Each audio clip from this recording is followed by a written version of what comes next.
nós vamos falar sobre a primeira carta aos Tessalonicenses.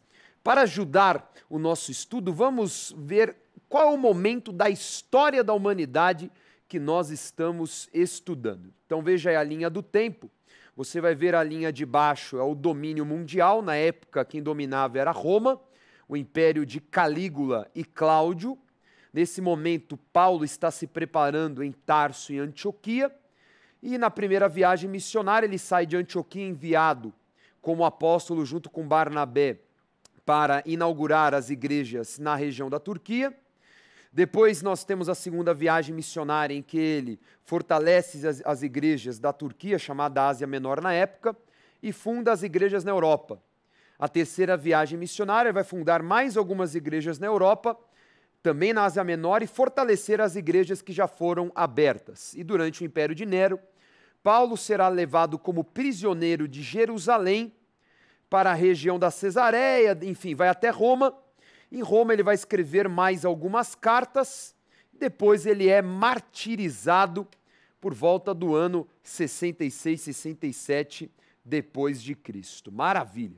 Agora vamos ver aí no mapa quais são as cidades em que o apóstolo Paulo enviou as suas cartas. Então ele enviou por volta do ano 52 as cartas aos Tessalonicenses na segunda viagem. Você vê Tessalônica aí ao centro, né, junto com a cidade de Filipos. No ano 55, ele enviou as cartas a Corinto.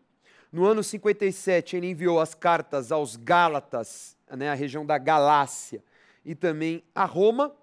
E entre os anos 60 a 63, ele enviou as cartas à cidade de Colossos, Éfeso, Filipos e também as cartas a Timóteo e a Tito. Como você vê, nós falamos que a carta aos Tessalonicenses, as cartas foram as primeiras que o apóstolo Paulo enviou. Exatamente, foi durante a segunda viagem missionária. Ele, após ter fundado a igreja em Tessalônica, ele já enviou estas cartas. E exatamente são as primeiras cartas que o apóstolo Paulo escreveu. E são as cartas que nós vamos estudar. Hoje nós vamos estudar a primeira carta aos Tessalonicenses. Então vamos primeiro conhecer a cidade de Tessalônica. Atualmente chamada de Salonique, Tessalônica é uma cidade no norte da Grécia e na época do apóstolo Paulo era a maior cidade e o principal porto da Macedônia, com uma população de aproximadamente 200 mil habitantes. Também passava por Tessalônica via Eganácia, estrada militar que conectava Roma e o Oriente. Tessalônica até hoje é uma cidade próspera e, na antiguidade, abrigava muitos judeus e uma sinagoga. Muito bem, veja no mapa onde fica a cidade de Tessalônica, né? Então, nós vemos do lado direito a região da Turquia, que era chamada de Ásia Menor na antiguidade, e a região de Tessalônica fica, na época, na Macedônia, né? Essa região de Filipos até Tessalônica era uma região chamada Macedônia, ainda hoje também chamada, e hoje a Tessalônica está no norte da Grécia. Exatamente nesta cidade que o apóstolo Paulo vai pregar o evangelho em Atos capítulo 17. Vamos ler como foi fundada a igreja em Tessalônica. Vamos lá, Atos dos Apóstolos capítulo 17. Tendo passado por Anfípolis, a Apolônia, chegaram a Tessalônica, onde havia uma sinagoga de judeus. Paulo, segundo o seu costume, foi procurá-los e por 3 sábados arrasou com eles acerca das Escrituras, expondo e demonstrando ter sido necessário que o Cristo padecesse e ressurgisse dentre os mortos. E esse dizia, ele é o Cristo, Jesus, que eu vos anuncio.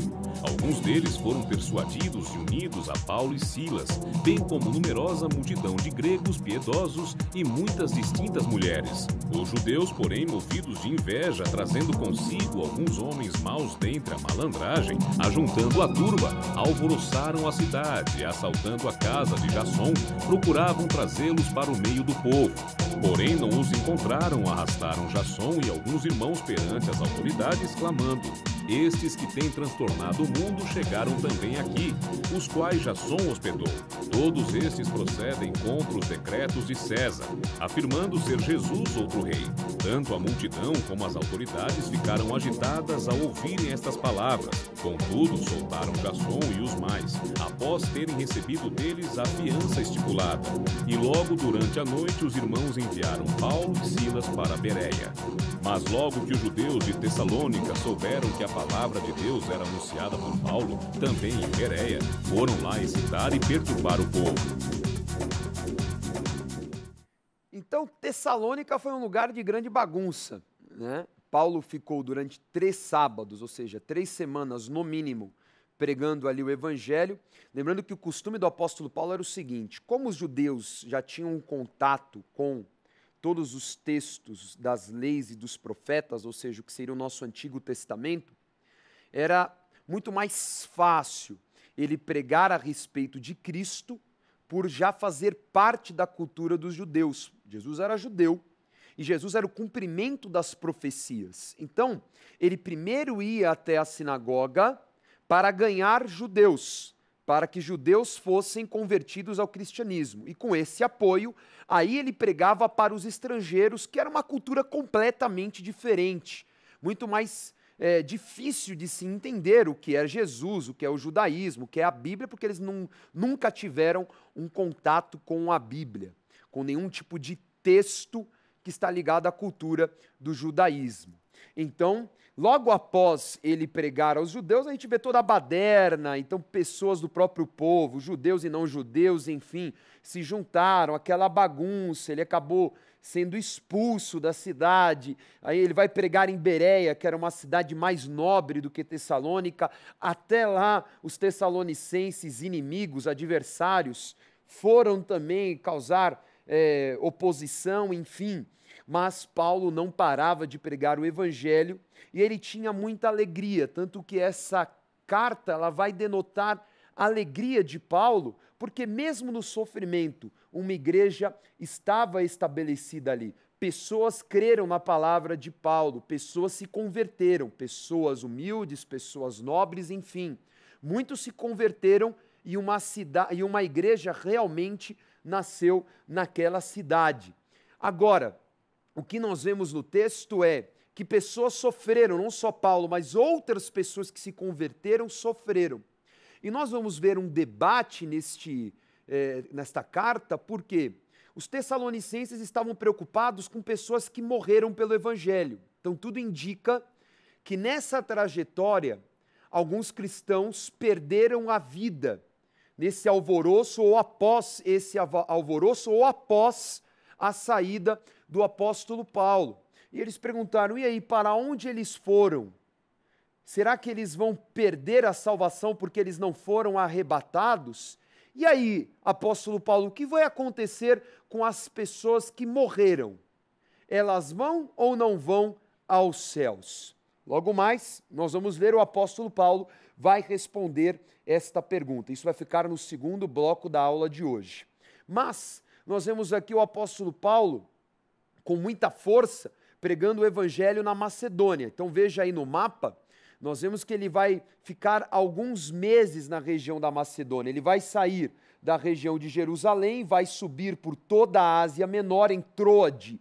Ele vai ter a visão de um anjo que fala, você deve ir à Europa pregar. Então ele prega na Macedônia e no caminho entre Anfípolis e Bereia, ele vai fundar a igreja em Tessalônica, antes dele ir para Atenas. Você vê aí a região de Atenas.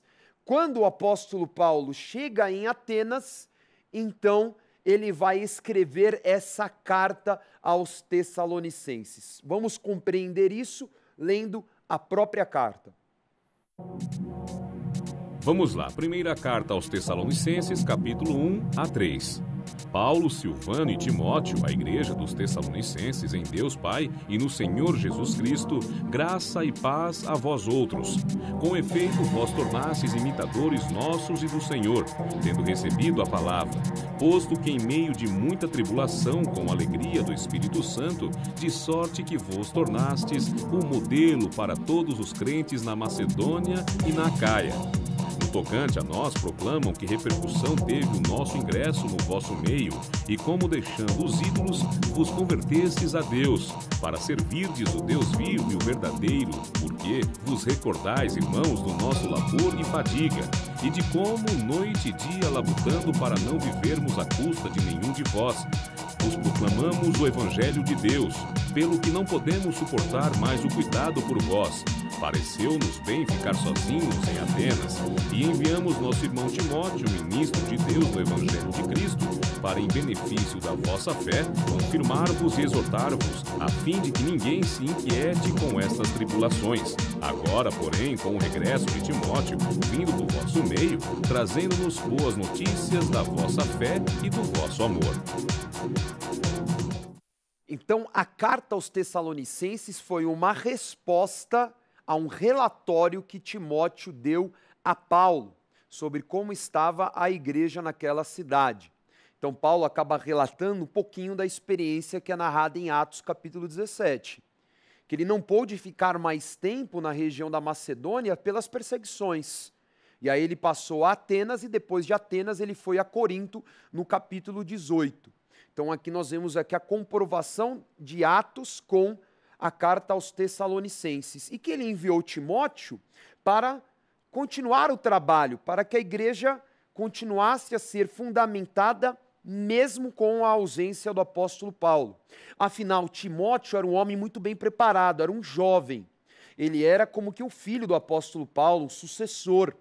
Então ele tinha toda a bagagem, mesmo jovem, do apóstolo Paulo, para dar continuidade à obra que ele começou.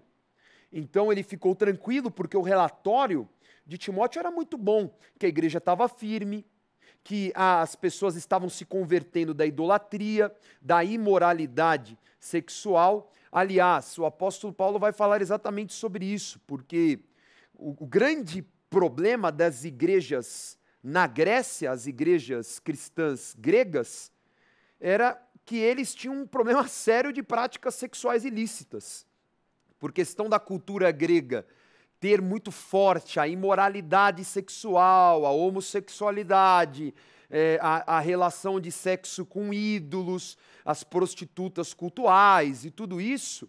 Então, sempre era o mesmo problema em todas as igrejas. Então, o apóstolo Paulo vai dedicar um tempo também na carta aos Tessalonicenses para abordar este assunto. Agora, nós vemos no capítulo 2, o apóstolo Paulo também preocupado com a conduta dos presbíteros, dos pastores, dos líderes, daqueles que pregavam o evangelho, que continuaram o trabalho ali em Tessalônica. Então ele vai dizer no capítulo 2 uma série de características que o líder, que o pregador precisa ter. Então, como deve ser a pregação segundo o apóstolo Paulo? Vamos ver nessa tabela. Então você vai ver do lado esquerdo aí os versículos correspondentes aos fundamentos do lado direito. Então o versículo 2 vai falar que a pregação deve ser com ousadia.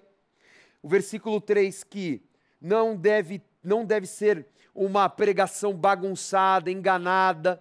Ela deve ter uma exortação muito precisa, com apuração de fatos, para não perder a credibilidade. O versículo 4 fala que a pregação não pode visar agradar o homem, tem que falar o que é o certo, não é ficar alisando ninguém.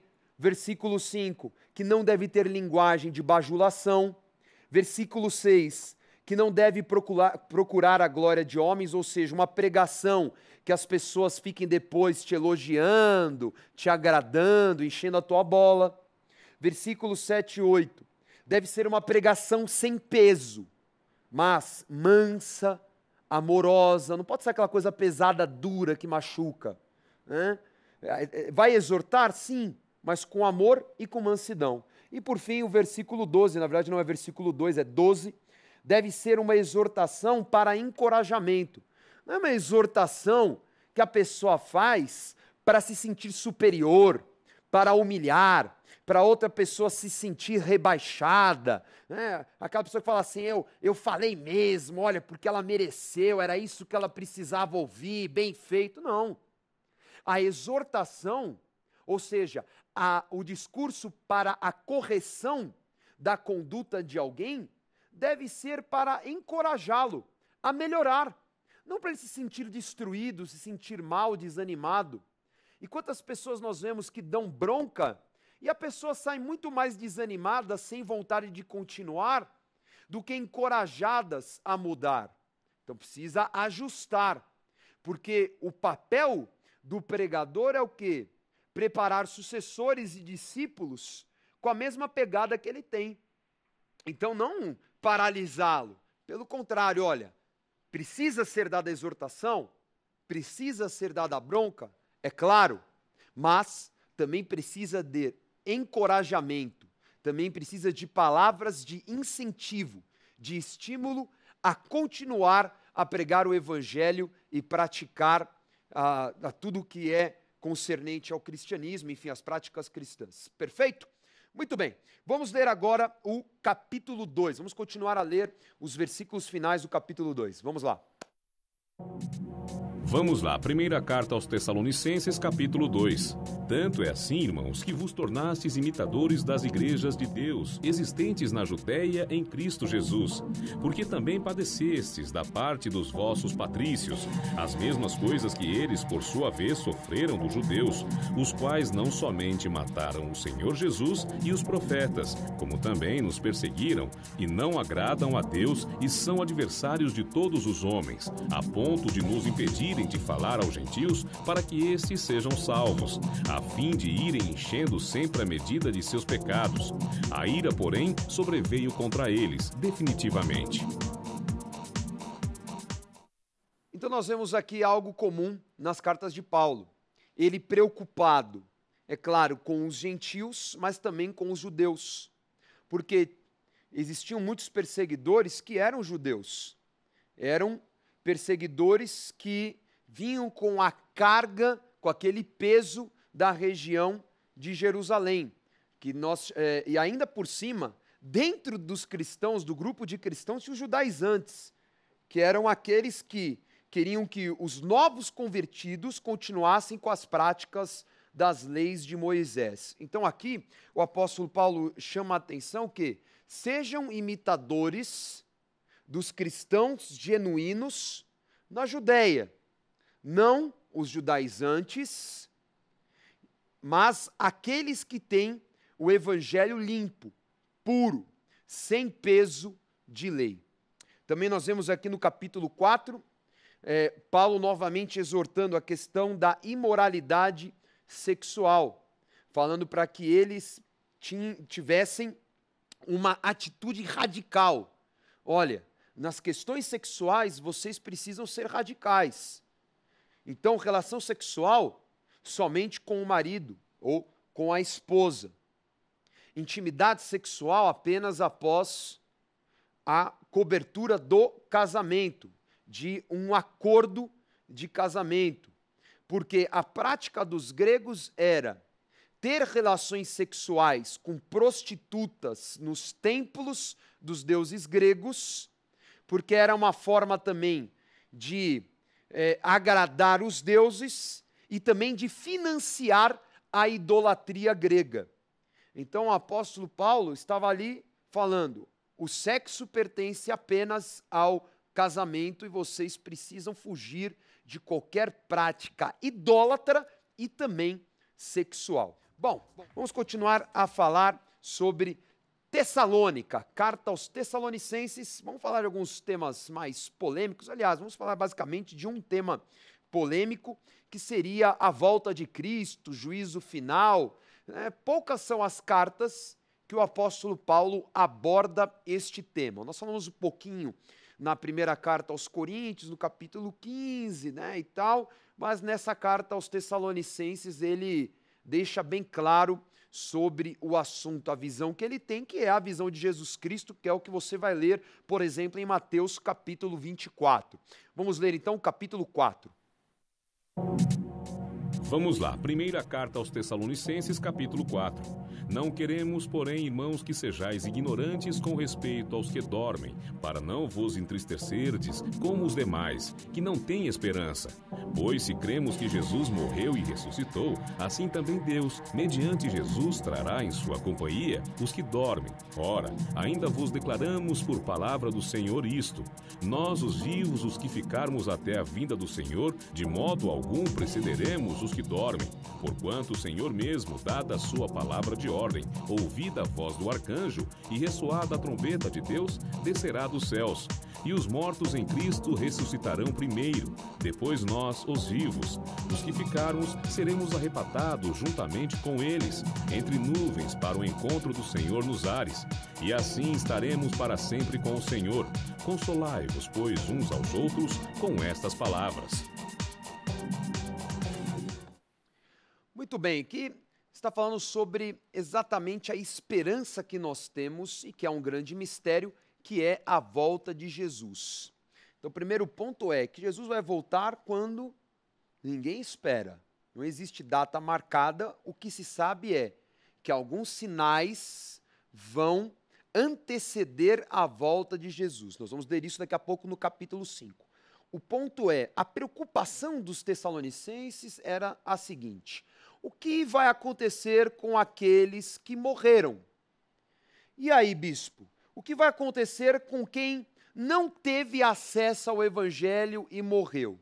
Tudo indica que vai ter um julgamento por obras, que é o último julgamento, mas também que terá uma oportunidade de ser ministrado, pois todos vão ressuscitar após a volta de Cristo. Agora, alguns vão ressuscitar. Então imagine que eu e você, nós, sei lá, morremos antes de Jesus voltar. Vai que Jesus volta daqui 2 décadas, 3 décadas, milênios, sei lá. O que vai acontecer com todos? Todos vão ressuscitar. Mas aqueles que aceitaram a Cristo, foram salvos, resgatados, que foram selados pela salvação, vão subir às alturas com Cristo e terão já o seu corpo glorificado na ressurreição. E aqueles que forem arrebatados vivos também terão o seu corpo glorificado, transformado. Então, o que eles queriam saber é o que vai acontecer com quem morreu. Quem não foi salvo ou não teve acesso ao evangelho terá uma chance. Como será? Muito difícil, porque Apocalipse deixa isso muito aberto. Mas entende-se, interpreta-se que haverá esta pregação, esse contato. Haverá uma chance, até porque seria muito injusto. E haverá também o julgamento por obras. Tudo que nós entrarmos sobre fim dos tempos será extremamente polêmico. Primeiro porque nós vamos ter vários debates sobre quando é o milênio, como vai ser o arrebatamento, quando vai se dar, enfim, quando vai ser a tribulação. Isso nós vamos estudar no livro de Apocalipse. O ponto é, Deus é justo. Deus não vai deixar uma pessoa que não teve contato com o evangelho ir direto para o inferno. Com certeza, a pessoa vai ter um contato, uma chance de confessar o nome de Jesus, através de uma pregação aberta, através, por exemplo, talvez das 2 testemunhas, ou o julgamento por obras. Quem vai ser salvo ou não, cabe a Cristo e a Deus, a palavra que vai julgar todas as coisas. Fica esse negócio, e aí, eu fui salvo? Ah, então eu fui batizado, quer dizer que eu vou ser salvo? Não. O batismo é a declaração pública da tua salvação. Mas se você se desviar no meio do caminho, se você negar a Cristo, não é o batismo que garantiu a tua salvação. Então a gente tem que pensar muito bem sobre o assunto. Salvação é desenvolvida. Salvação é o quê? É conversão genuína. O batismo é um selo dessa conversão. Agora a pessoa ela pode retroceder quanto ao seu ato profético. Então, espera lá. Não é um negócio muito simples, alguém falar, esse foi salvo, esse não foi, esse vai para o inferno, esse não vai. Espera aí, quem somos nós? Só Deus sabe o que está realmente no interior de uma pessoa. Somente Deus sabe isso. Somente Deus sabe se você está salvo ou não. Se as tuas práticas realmente estão de acordo com o que está no teu interior. Então esse juízo não pertence a homem algum. Então Paulo vai falar sobre eternidade. Eu vou tentar exemplificar sobre eternidade, sobre esse lance dos que dormem, com o nosso quadro aqui. Eu vou pedir para o câmera abrir aqui para nós o quadro. Acho que eu vou ficar em pé, vamos lá. Vamos fazer esse desafio, vamos com calma, eu vou levantando aqui para não atrapalhar o diretor, muito bem. Então vem comigo, Adriano, vem, só aproxima um pouquinho, mas deixe tudo aqui aberto, por favor. Então aqui tem uma imagem muito bonita, em que a nossa diretora, né, nossa, vamos dizer assim, a cenógrafa, né, que a Cláudia Basso escolheu para o nosso programa, e que tem muito a ver com aquilo que é a nossa fé, que é a eternidade, né? Então a gente vê aqui uma imagem que simboliza ir ao infinito, né? Enfim. Então nós vemos aqui várias fases, e vamos imaginar que isso aqui está chegando até o infinito. Aqui é a eternidade. E aquilo que nós podemos ver nessas seções, que são marcadas por luzes, nesses pilares, seria o tempo. Então aqui é o tempo. Então, a eternidade, ela, em tese, ela não tem medida de tempo. Nós temos uma unidade de tempo. O tempo, ele é um pedaço na eternidade. Então a eternidade, imagine que não tem fim para lá e também não tem fim antes. Porque a eternidade não tem começo e também não tem fim. Agora, o tempo tem. Tempo tem início e tem fim. Então aqui tem o início e aqui tem o fim. Então o que o apóstolo Paulo está tentando explicar aos Tessalonicenses? Tentando não, porque ele conseguiu. Só quem tem dificuldade que não entendeu, porque não se esforçou também. E não é tão complexo assim. Vamos lá. Eu vou tentar, através dessa imagem, explicar o que o apóstolo Paulo falou. Então imagine o quê? Que eu estou mais ou menos aqui nesse pilar. Vamos supor. Isso aqui foi o trecho da minha vida. E eu morri aqui. Acabou. Eu morri bem aqui. Então, o meu corpo, fisicamente, ele vai estar na terra e ele vai continuar na terra até aqui. Certo? Isso fisicamente. É claro que meu corpo vai se deteriorar, são cadeias de carbono, as cadeias de carbono vão voltar para a natureza e tudo bem. Mas o meu corpo ficou na terra. O que aconteceu com o meu espírito que estava aqui? O meu espírito, ele voltou a Deus, é o que fala em Eclesiastes 12. O que acontece? O meu espírito, ele deu um salto. Ele veio direto para cá. Por que ele veio direto para cá? Porque não tem tempo na eternidade. Não existe tempo. Então, para quem está na terra, o sujeito Daniel está dormindo todo esse tempo sepultado. O corpo dele está aqui.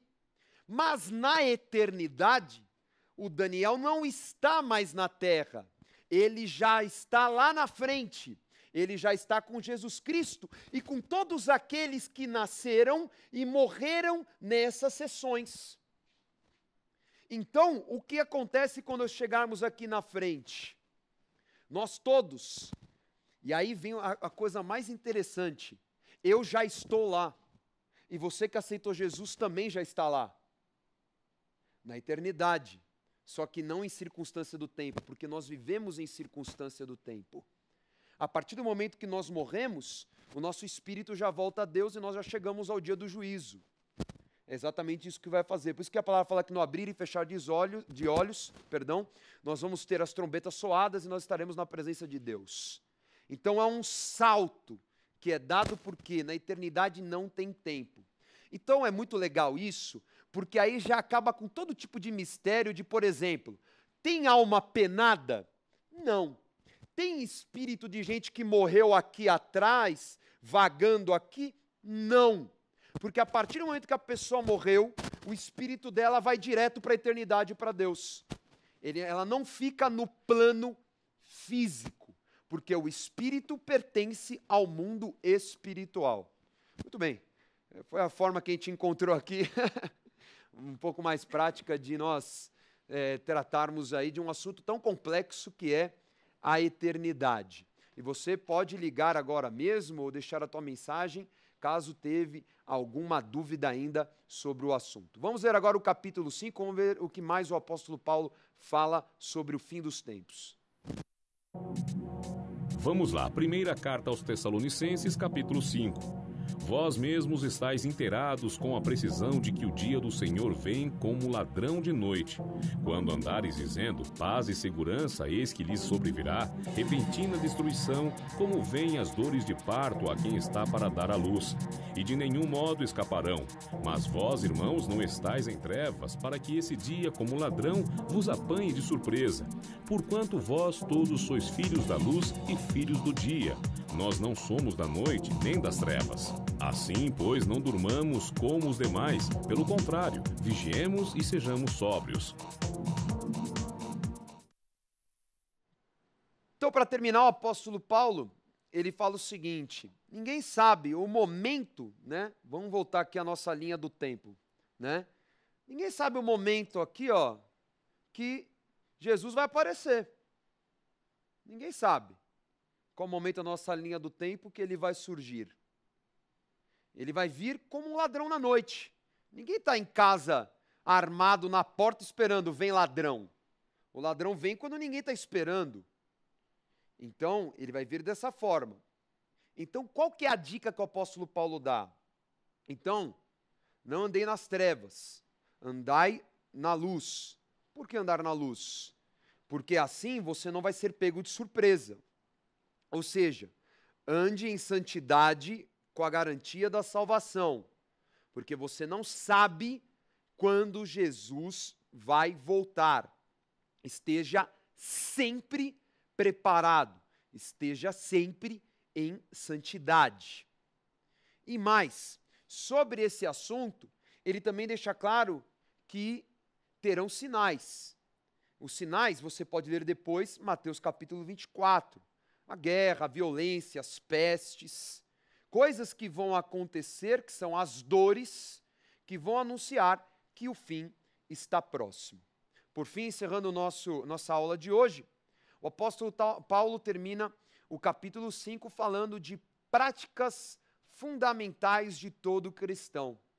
É muito legal como ele encerra essa carta. Vamos ler algumas delas nesta tabela. Vamos lá. Então, você vê o lado esquerdo o versículo correspondente e o lado direito as práticas. Então, vamos lá. 14. Correção dos rebeldes publicamente. Nós temos que retribuir sempre com o bem, mesmo que alguém faça o mal.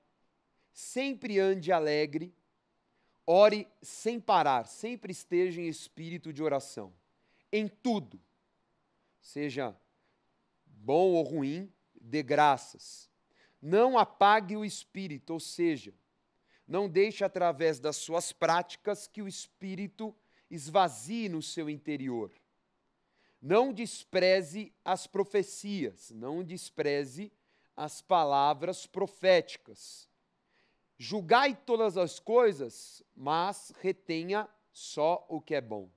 Fuja daquilo que é mal. Perfeito? E assim nós encerramos a carta aos Tessalonicenses. Vamos agora à revisão. Na aula de hoje, estudamos a primeira carta aos Tessalonicenses, igreja que está em um dos centros comerciais mais importantes do Império Romano, no norte da Grécia. Como as demais igrejas gregas, Tessalônica enfrentava a imoralidade sexual de sua cultura e as discussões sobre o além, o que aconteceria após a morte. Apóstolo Paulo dedicou 2 capítulos explicando que a segunda vinda de Jesus acontecerá acompanhada primeiramente de sinais. Os que morreram aguardam a ressurreição, ou seja, quando Cristo voltar, todos estaremos nas alturas com Ele. Quem estava morto ressuscitará, e quem estiver vivo terá seu corpo glorificado. Até a próxima aula.